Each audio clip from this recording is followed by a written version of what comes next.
우리가 영화를 보거나 아니면 책을 읽을 때 처음 그 몇 컷, 처음 몇 장이 굉장히 중요하죠. 이 처음 몇 컷, 처음 몇 장이 그 영화 전체, 책 전체의 분위기를 정해주기 때문에 그렇습니다. 우리가 오늘 전도서를 읽었어요. 전도서 중에서도 1장, 그러니까 전도서의 첫 장을 읽었습니다. 1장을 쭉 읽어보시니까 전도서 전체의 분위기가 어떨 것 같으세요? 너무 우울하지 않습니까? 다 헛되고 쓸모없고. 공교롭게도 오늘 설교 이후에 다음 세대에서 여름 사역에 관해서 설명을 한다고 헛되도다 이렇게 그렇게 공교롭게 그렇게 됐네요. 이 1장만 놓고 쫙 전도서가 어떨 것인가를 살펴보면 너무 우울해요. 전도서가 다 쓸데없고 헛되고 의미 없고 해서 뭐하냐 이러는 내용밖에는 없는 것 같습니다. 전도서에서 이 전도서를 쓴 사람이 자기를 전도자라고 소개를 하거든요. 그러니까 전도자가 뭐냐면 이렇게 사람들을 이렇게 모아놓고 진리가 이것입니다 라고 설교하는 사람을 말해요. 그래가지고 우리가 개신교하고 천주교하고 같이 성경을 번역한 공동번역본에는 전도자를 설교자 이렇게 번역해 놨습니다.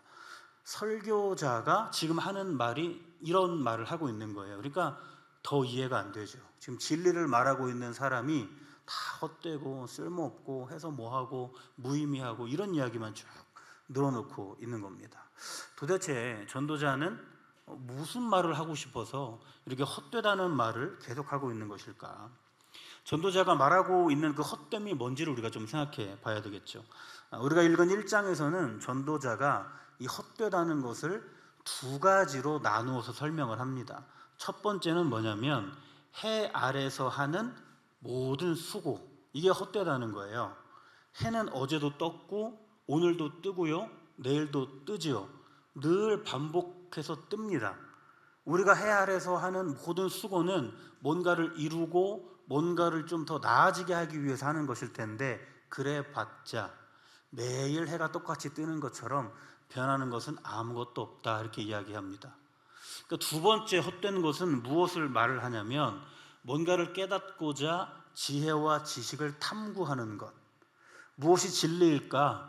뭐가 참 즐거움일까? 이런 것들을 쫓기 위해서 진리를 추구하고 지식을 추구하는 것도 헛된 것이다 이야기합니다. 그것을 열심히 추구하고 공부하면 그 진리를 발견할 것 같지만 결국에 우리가 발견하는 것은 번뇌, 그런 것밖에는 없다. 고민만 늘어난다. 이렇게 이야기를 하고 있습니다. 전도서의 내용이 계속 이런 식으로 이제 좀 흘러가기 때문에 좀 우리가 이해가 안 돼요. 이게 왜 성경에 들어있지? 이런 생각을 하게 됩니다. 그것은 우리가 전도서 1장만을 똑 떼가지고 읽고 있으니까 그래요. 성경은 우리가 전체적인 흐름 속에서 그 장을 봐야 하죠. 전도서도 우리가 읽을 때 그냥 전도서만 똑 떼서 읽으면 잘 이해가 안 가고 전체적인 성경의 흐름 속에서 전도서를 같이 읽어야 왜 이런 말을 하고 있는지가 이해가 됩니다. 성경을 전체적인 흐름 속에서 이해하는 방법이 여러 가지가 있는데 그 중에 하나가 하나님 나라 관점으로 성경을 읽는 거예요. 하나님 나라 관점이 뭐냐, 그걸 이해하려면 좀 우리가 생각하는 국가적인 요소도 좀 이해를 하셔야 되는데, 우리 국가의 3요소가 뭡니까? 청년들, 국가의 3요소가 뭡니까? 맞아요. 국민, 영토, 주권이지 않습니까? 이 세 가지 요소가 있어야 국가가 된다는 거죠. 이 개념 안에서 하나님의 나라도 이해하면 되는 거예요. 그러면 하나님의 나라에서 국민은 누구겠습니까? 국민. 하나님께 택함 받은 저와 여러분, 하나님의 자녀들이죠. 맞죠? 그러면 하나님의 나라 개념에서 영토는 뭐겠습니까? 영토. 그냥 제가 쭉 이야기하겠습니다. 하나님의 나라 관점에서 국민은 하나님께 택함 받은 자녀된 우리를 이야기하고요. 하나님 나라 관점에서 영토는 뭐냐면 그렇게 택함 받은 사람들이 살아가는 삶의 영역, 그게 가정이 될 수도 있고 일터가 될 수도 있고 여러 가지로 우리가 관계 맺고 살아가는 그 삶의 영역, 이게 영토죠. 하나님께서 하나님의 백성에게 허락하여 주신 영역들입니다. 그러면 거기서 주권, 마지막 세 번째 주권은 이게 주인된 권리라는 뜻인데 하나님의 주인된 권리를 의미하는 거예요. 그러니까 하나님의 뜻을 따라 살아가는 것을 의미합니다. 그러니까 종합해서 제가 설명을 해보면 하나님의 나라라는 게 뭐냐면 하나님께 택함 받은 하나님의 자녀들이 하나님께서 허락하여 주신 그 삶의 영역 속에서 하나님의 뜻을 쫓아 살아가는 것이 하나님의 나라의 개념이에요. 이해되셨죠? 성경을 이 개념으로 한번 이해를 해보자라고 말씀을 드리고 있습니다. 그 에덴 동산을 예로 들면 우리가 쉽게 이해할 수가 있어요. 그러면 제가 설명을 쭉 드렸으니까 에덴 동산에서 국민은 누구예요? 아담과 하와죠. 그러면 거기에서 영토는 어디입니까? 영토. 에덴 동산이죠. 하나님께서 아담과 하와에게 살아갈 수 있도록 주신 영역이에요. 그러면 거기에서 주권은 뭡니까? 하나님의 뜻이 뭐예요? 거기서 따랐어야 하는 하나님의 뜻. 맞아요. 선악과를 먹지 말라는 것. 그러니까 이걸 하나님의 나라 관점으로 이해를 한다면 하나님의 자녀, 하나님의 백성인 아담과 하와가 하나님께서 허락하신 그 삶의 영역 에덴 동산에서 선악과를 따먹지 말라는 하나님의 그 뜻을 지키며 살아갈 때 그곳이 뭐가 된다고요? 하나님의 나라가 된다는 거예요. 그렇게 살아가는 아담과 하와를 통해서 그 땅이 하나님의 나라가 된다는 거죠. 그런데 아담과 하와가 그렇게 살았습니까? 못 살았습니까? 실패했어요. 그래서 하나님의 주권을 인정하지 않고 살았죠. 그래서 하나님께서 허락하여 주신 그 삶의 영역, 그 땅을 빼앗기게 되는 거예요. 그러니까 우리가 에덴 동산을 딱 예로 들면 하나님의 나라의 그 개념이 뭔지를 알 수 있어요. 우리가 하나님의 백성으로서 나에게 허락하여 주신 이 삶의 영역, 이 땅에서 하나님의 뜻을 따라 살아가면 살아갈수록 내 이 허락된 영역이 넓어진다, 줄어진다? 넓어지는 거죠. 점차 내가 하나님의 나라를 확장시켜 나갈 수가 있다. 근데 반대로 하나님의 자녀인 내가 하나님이 허락하여 주신 이 삶의 영역에서 하나님의 뜻을 따르지 않고 살아가면 어떻게 돼요? 그 땅을 빼앗기게 된다. 이게 하나님의 나라 개념이에요. 이것을 가지고 성경을 쭉 보시면 여호수아 한번 가서 보십시오. 이스라엘의 역사를 다룬 책인데 여호수아를 쭉 읽어보시면 그 이스라엘 사람들이 하나님의 뜻을 따라서 하나님이 주신 그 가나안 땅을 향해 나아갈 때 어떻게 승리하게 되는지, 근데 반대로 하나님이 주신 그 가나안 땅에서 하나님의 뜻 따라가기를 주저주저 할 때 어떻게 쪼그라들게 되는지, 이 이야기는 사사기를 읽어보시면 아주 명확하게 나옵니다. 하나님의 뜻을 따르지 않고 살아갈 때 그들이 얼마나 많은 외세로부터 고난을 당하는지, 다시 정신 차리고 하나님의 뜻을 따르기 시작했을 때 다시 그 땅이 확장되는 이런 모습을 사사기를 통해서 보게 되죠. 더 명확하게 알 수 있는 것은 이제 사무엘 이후로 나오는 이스라엘 왕국의 역사를 보면 알 수가 있어요. 하나님의 뜻을 온전하게 쫓으려고 했던 다윗 시대에 하나님께서 그 이스라엘을 얼마나 강성하게 하시는지. 근데 솔로몬의 말년부터 그 이후로 이스라엘 왕들이 하나님의 뜻을 중요하지 않게 여기고 살 때 얼마나 그 나라가 분열되고 쪼그라들고 망하게 되는지, 이런 것들을 우리는 쭉 역사서를 통해서 알 수 있습니다. 그 역사서 다음에 나오는 게 이 전도서가 들어가 있는 시가서예요. 시가서. 이 시가서는 뭐냐면 이스라엘의 역사를 하나님의 관점으로 쓱 보니까 이제 깨달음이 있잖아요. 하나님의 뜻을 쫓아서 살아갈 때 이스라엘이 흥했었는데 하나님의 뜻을 무시하고 살 때 망했구나. 하나님의 주권을 인정하고 이스라엘이 살아갈 때 성했었는데 하나님의 주권을 무시하고 살아갈 때 쇠했었구나. 이것을 쭉 돌아보면서 깨달은 것들을 적어 놓은 것이 시가서의 내용들입니다. 오늘 전도서도 마찬가지예요. 왜 전도자가 지금 헛되다고 말하는지 좀 이해가 조금 되세요? 그거 말씀드리려고 제가 쭉 설명을 드렸습니다. 이 관점에서 이 전도자가 헛되다고 말하는 것을 이해를 하셔야 돼요. 이렇게 이해하시면 되겠어요. 1장 2절에 헛되다 쭉 나오는 거 있잖아요. 이걸 제가 좀 말을 덧붙여서 해보자면 이렇게 이해하시면 됩니다. 하나님의 뜻을 떠난 모든 수고와 지혜와 지식은 헛되고 헛되며 헛되고 헛되니 하나님을 떠난 모든 것이 헛된 것이다. 맞습니까? 전도자는 지금 이스라엘의 그 역사를 보면서 하나님의 주권을 인정했을 때 인정하지 않았을 때 그 역사를 쭉 보면서 깨달은 것을 지금 쓰고 있는 것이에요. 하나님의 주권 우리가 인정하지 않고 사는 거, 그 모든 노력과 수고와 지식과 지혜 헛된 것이다, 쓸모없는 것이다 라고 우리에게 알려주고 있습니다. 그러니까 전도서는 허무한 책이 아니에요. 우울한 책이 아니에요. 우리에게 우리가 무엇을 쫓아가야 되는지를 알려주는 책입니다. 이제 괜찮죠? 다음 세대? 네. 그런 의도가 아니었다는 것을 말씀드리겠습니다.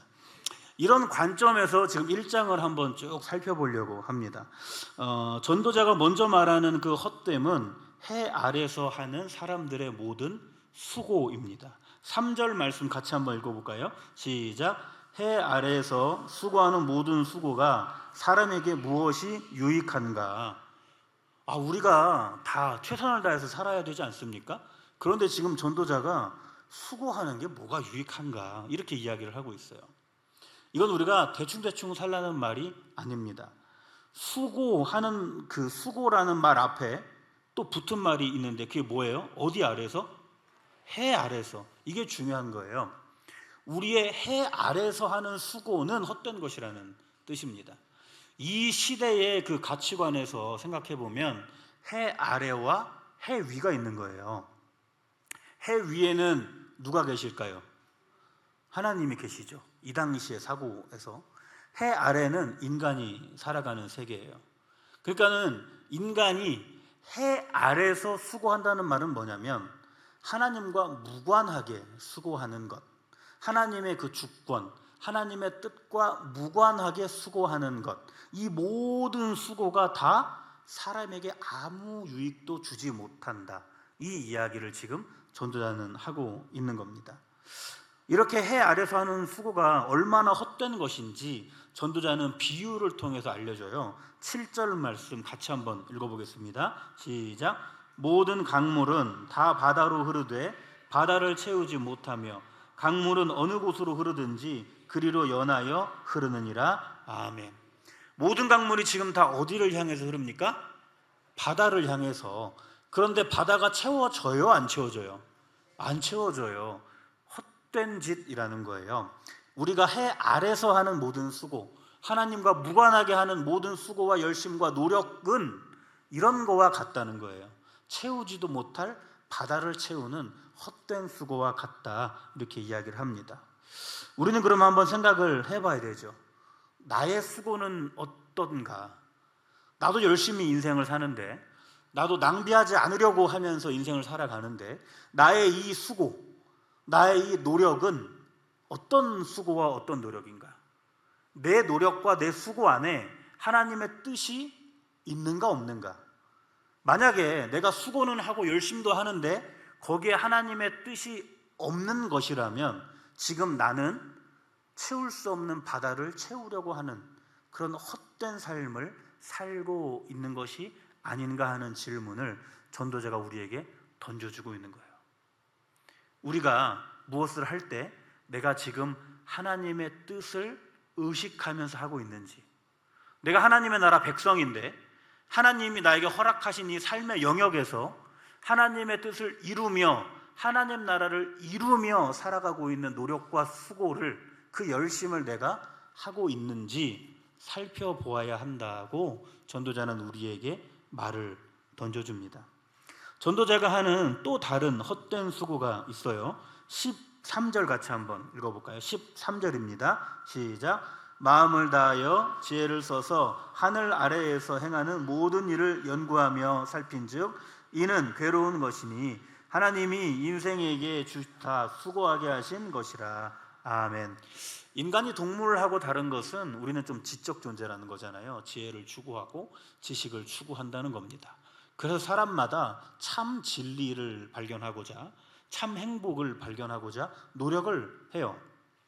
그렇게 우리가 지혜를 쫓고 우리가 그렇게 지식을 추구하는 것은 좋은 일인데, 그런데 전도자는 그것도 헛된 것과 같다, 바람 잡는 것과 똑같다, 이렇게 이야기합니다.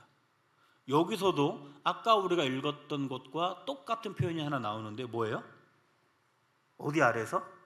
해 아래서. 그 방향이 틀렸다는 거예요. 우리가 참 진리를 발견하려면 해 아래서 이 땅 사람들의 삶을 연구해야 될까요?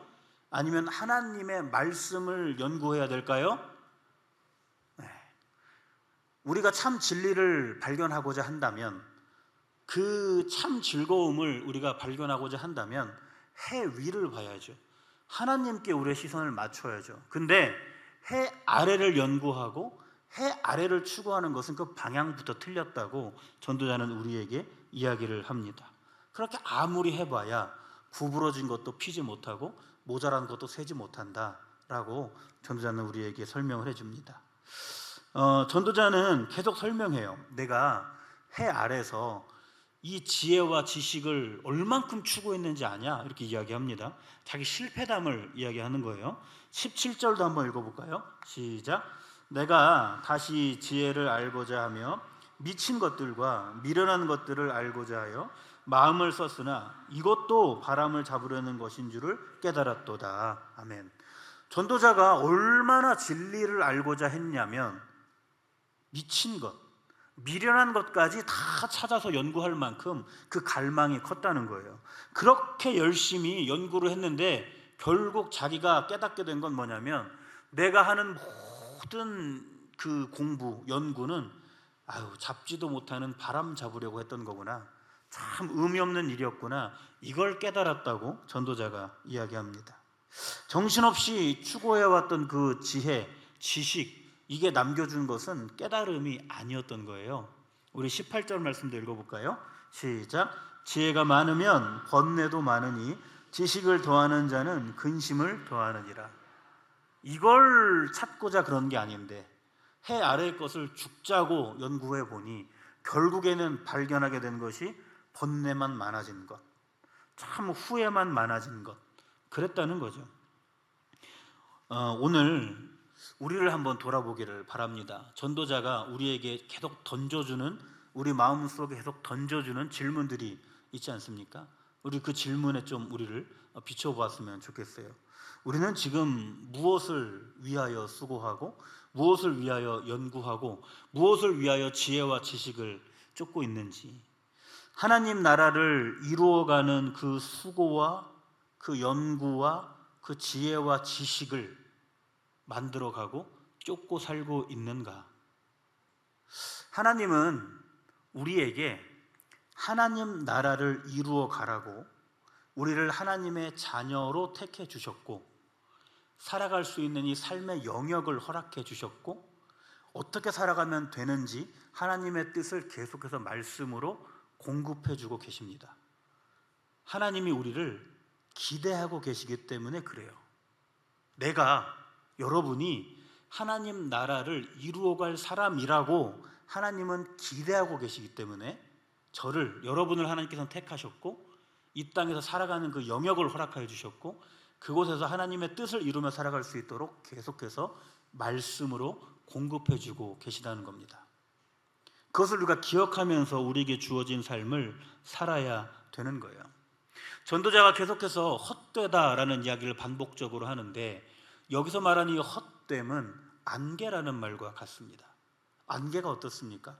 자욱하게 내려 있으면 안개가 모든 것을 다 집어삼켜요.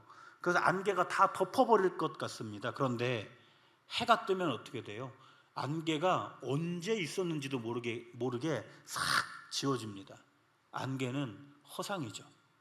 우리가 그 허상과 같은 안개를 쫓으며 살고 있지는 않는가? 전도자가 우리에게 질문을 던지고 있는 거예요. 우리가 무엇을 쫓으며 살아가야 되는가? 전도자는 우리에게 질문을 던지고 있는 것입니다.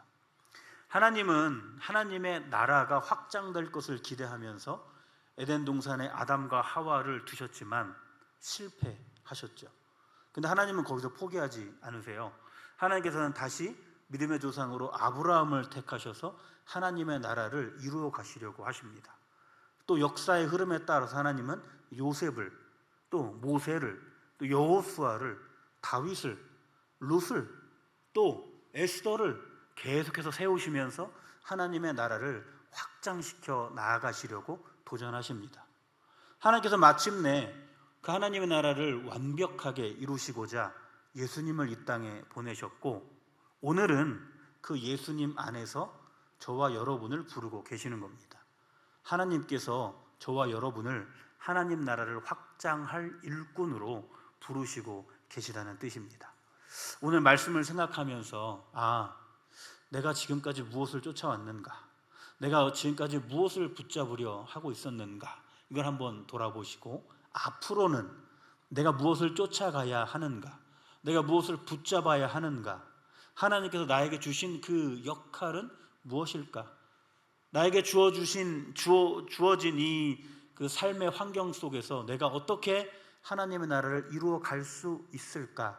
그것을 고민하시고 도우시는 하나님 안에서 실천해 나가시는, 그렇게 하나님의 나라를 확장해 나가시는 주인공들이 다 되시기를 간절히 바랍니다. 기도하겠습니다. 고마우신 아버지 하나님, 우리 연약하고 부족한데 하나님께서 우리에게 품으신 기대가 있으셔서 우리를 하나님의 자녀 삼아 주시고 이 땅의 삶의 영역도 허락해 주시고 그 영역 속에서 하나님의 뜻을 따라갈 수 있도록 말씀도 부어주고 계심을 오늘 전도서 말씀을 통해서 한 번 더 생각해 봅니다. 아버지, 우리를 통해서 하나님의 나라를 이루고자 하실 텐데 내가 하나님의 그 기대에 맞게, 하나님의 그 뜻에 맞게 하나님 나라 이루며 살아갈 수 있도록 도와주시옵소서. 세상은 계속해서 보이지 않는 안개 붙잡아야 한다고, 채울 수 없는 바다 채워야 한다고, 그렇게 안 하면 너만 뒤처진다고 이야기하는 것 같지만 우리가 진짜 붙잡아야 하는 것이 무엇인가 오늘 말씀을 통해 생각해 보았습니다. 하나님의 주권, 그 하나님의 뜻 붙잡고 우리가 살아감으로 하나님의 나라를 이루어가는 주인공들이 될 수 있도록 도와주시옵소서. 모든 말씀 예수님의 이름으로 기도합니다. 아멘.